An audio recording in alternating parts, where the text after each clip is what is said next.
sommes de retour dans le Lot-et-Garonne et je vais vous amener découvrir un endroit fabuleux, une véritable caverne d'Ali Baba. Waouh! Qu'est-ce qu'il y a donc? Des tracteurs partout!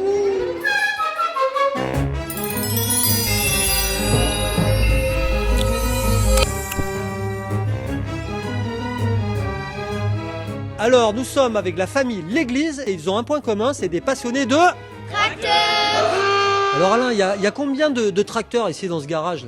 Alors ici, il y en a 70, quoi, qui sont des tracteurs anciens. Puis un peu plus loin, il y en a une vingtaine qui sont, on va dire, un peu plus récents et que je me sers pour travailler. Alors c'est une collection qui a commencé il y a longtemps puisque vous avez pris la suite de votre papa. C'est notre passion. Et alors ça nous a permis, disons, de circuler, de voyager dans des pays, pas mal de pays étrangers. Vous avez des marques de tracteurs de tous les pays, hein. Qu'est-ce qu'on peut trouver là dans cette collection? Alors on trouve des tracteurs qui sont d'origine américaine. Et ensuite ici on a du tracteur allemand, du tracteur anglais, italien, enfin un peu de tout, quoi, de tracteurs européens, quoi. Parce qu'aujourd'hui ils sont en état de fonctionnement alors. Ah, ils sont tous en état de fonctionnement, ils ont tous été restaurés. Tout marche, tout est Voilà, ils restauré. sont tous en état, quoi. Hein. C'est une tradition familiale hein, puisque du papa, vous-même, votre femme, vos enfants, tout le monde a la passion du tracteur. C'est viscéral.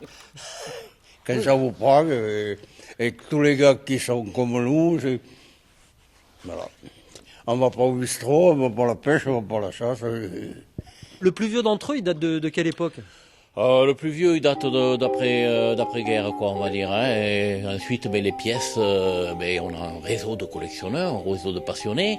On a aussi des petites annonces, quoi. Hein. Et puis des rassemblements où on se rencontre, on discute, chacun cherche son morceau de tracteur. Et voilà, on y arrive comme ça, même s'il faut aller des fois, oui, comme disait mon papa, au-delà des frontières, quoi.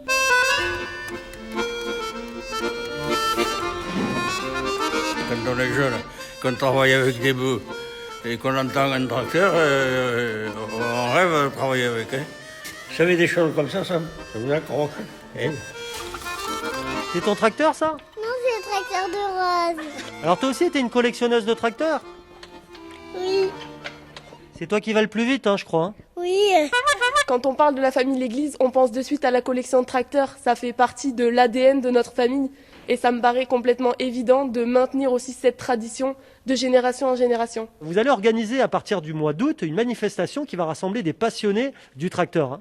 Exactement, voilà, les 13, 14 et 15 août, donc, on va organiser une grosse randonnée de tracteurs qui a pour but donc de faire le tour un peu du Marmandais, donc sur 3 jours, de rassembler des passionnés de vieille mécanique.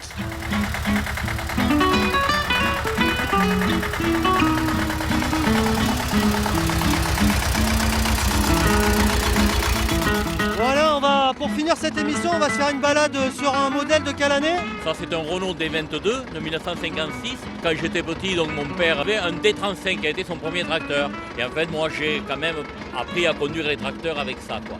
Donc aujourd'hui, c'est vrai que me retrouver avec ce modèle entre les mains, ça me fait plaisir, quoi. Le tracteur, ça a vraiment révolutionné le monde agricole hein, en termes de productivité.